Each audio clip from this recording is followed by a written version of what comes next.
I'm Jesse Thorn. So last Max Fund drive for Bullseye, we promised that if we got 750 new and upgrading members, I would host Bullseye at an open mic. And we're at the Lyric Hyperion in Silver Lake in Los Angeles. And I'm going to go in here and interview Guy Branum. Guy, first of all, thank you for doing this. Thank you so much for having me. It's always fun to come to an open mic. But here's the question. Do you think it will be fun to do an interview at an open mic? I think anything that goes on at an open mic is experimental and dangerous, and like it's starting out from a place of everyone's annoyed to be there. So what you find in that space is always a boon, a blessing. You get to see so many different kinds of potential and intensity going on at an open mic. I am excited about this because this is mostly a music open mic. Oh, Jesus Christ. And I didn't agree to that, Jess. Brina Campbell, who hosts the show, told me that it's probably 30 to 40% comedy and comedy-adjacent music, but there's a fair amount of sincere music as well. Okay, and one of the fun things about being in LA when I first moved here was like going to places like the Rainbow Room, where you had sincere music open mics. And I do think, I mean, if nothing else, they reset the energy of the audience. I was really grateful. I saw someone walk into the room. Brina, the host, asked if they were there to perform. They said, no, I'm just here to see it. I was just like, thank God there's a person here who's not carrying a ukulele. Yeah, when you go into an open mic, what you are looking for is data from civilians. And when there are no civilians there, it's harder. You get a different kind of data from other comedians. But when you do have that one audience member there, you learn a lot from them. All right, Guy, you want to go in there and do an interview at an open mic? I suppose we must. Is there anything else that we need to do, Kevin, the producer? Yeah, you have to, it says here you have to buy something. All right, to get on stage. I guess I'm going to the cafe to buy a cookie or something. Can I have a Topo Chico? Thank you. Who's paying?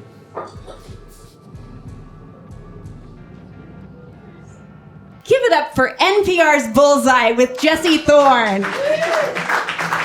I know what all of you were thinking when you came here today. I hope that they bring me a little something from a regional arts center lecture series. There's something so lovely about watching people, particularly songwriters, people who have like an emotional relationship with the thing that they are performing, because so many of you brought a level of intensity and sincerity to performance that was just like, what if comedians did that once, you know? What if they believed and felt in the thing that they had written the way that Bruna feels about that river? Guy Branum, I've seen your show Be Fruitful, and I feel like you are trying to do something that you have not tried to do in the past, perhaps out of the inherent shame of the performer who has decided to do solo theater. But tell me how you decided to build a show that is a show rather than an hour of stand-up comedy. Well, it was a result of the Lyric Hyperion letting me take a very open mic approach to it. Because when it started out, it was just, I had a bunch of jokes about being fat and being gay and the ways that those meant that they sort of lined up to, there is no purpose to my life. I don't fit into evolution. I don't fit into religion. I had done the show like between 3 and 5 times. And one of my best friends, not a stand-up comedian, was like, you tell a joke about how if straight people understood gay men's lives, they would be disgusted. And then you tell punchlines that aren't about you. You tell punchlines about other people. You have to talk about what you think is disgusting about you. And so I do. I've seen you perform 20 solid, excellent minutes of storytelling about gay porn parties. But I think like part of the question that you have to take on in this show is, if I can't have children. Yes. If many of the world's major religions think that I'm fundamentally sinful. And thus there is no place for me in any sort of afterlife. If I'm going to die and then there is nothing biological or spiritual that is left of me, what was the point of me being here? And why did this world create me if there is nothing to be had of me? And then is it just gay porn parties? It's sort of implicit in that. Essentially, yes. What led you to that question for real, though? Oh, living a life? Yeah, it is just. I mean, it was like middle age? It was middle age. It was like, I don't fit into these things. But I do think it is something that like hit me even when I was younger. Like, I do think that the drive of so many queer people to participate in the arts is sort of like an unconscious understanding that we don't have these other things to provide value or meaning to our lives, so we need to be doing something. And tap dancing a little bit harder to prove to ourselves and the rest of the world that there is a point to us. There's this moment in your show where you ask an audience member to say what your most conspicuous physical characteristic is. Yes. Brenna, would you like to answer that question? I've seen the show twice, so I know this. Okay. Okay, fat. Yes. Usually it takes longer to get it out of someone, but Brenna's bold. Thank you for coming to the show. But what I wanted to do was get past that kind of boundary. Generally, people do take a little longer than Brenna. She has seen the show.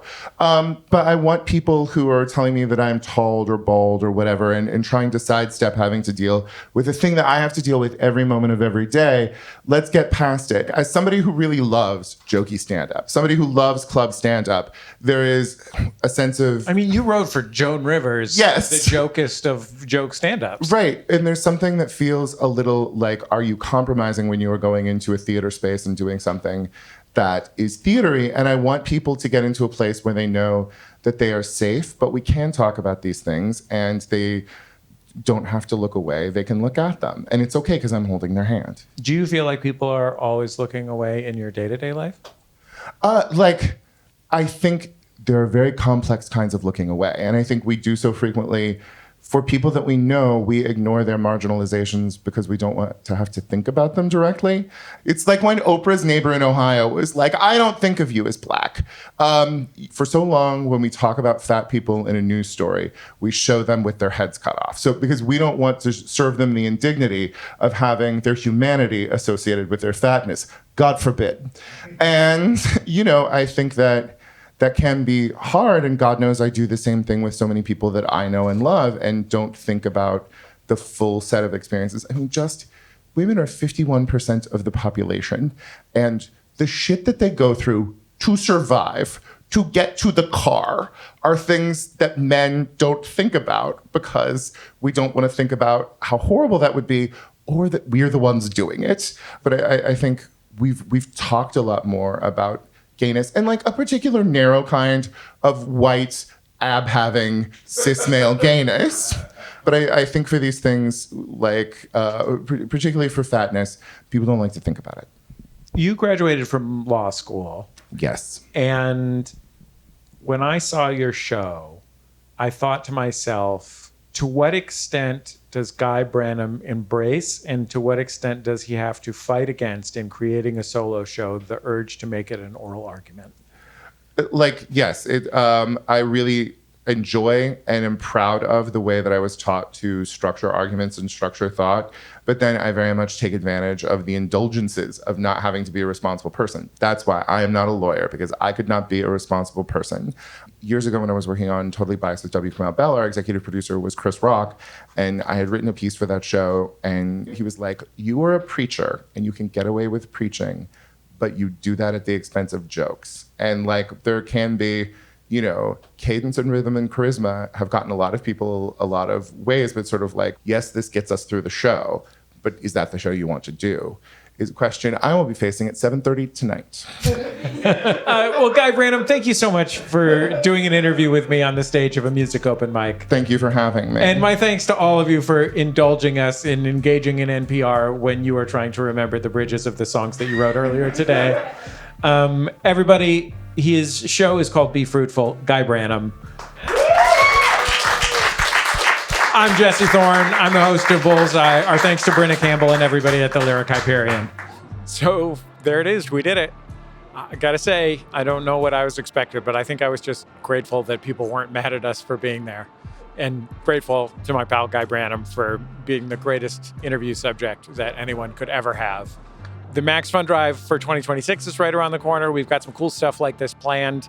You can go to MaximumFun.org/join if you want to become a member. This isn't the only thing we're doing to satisfy the 2025 Max Fund Drive goals. We're also going to the Paper World Expo which is a celebration of stationery at the Convention Center in Anaheim. So please become a member and make me do other weird stuff like this for 2026. Our thanks to the Lyric Hyperion for having us, and thanks to you for watching.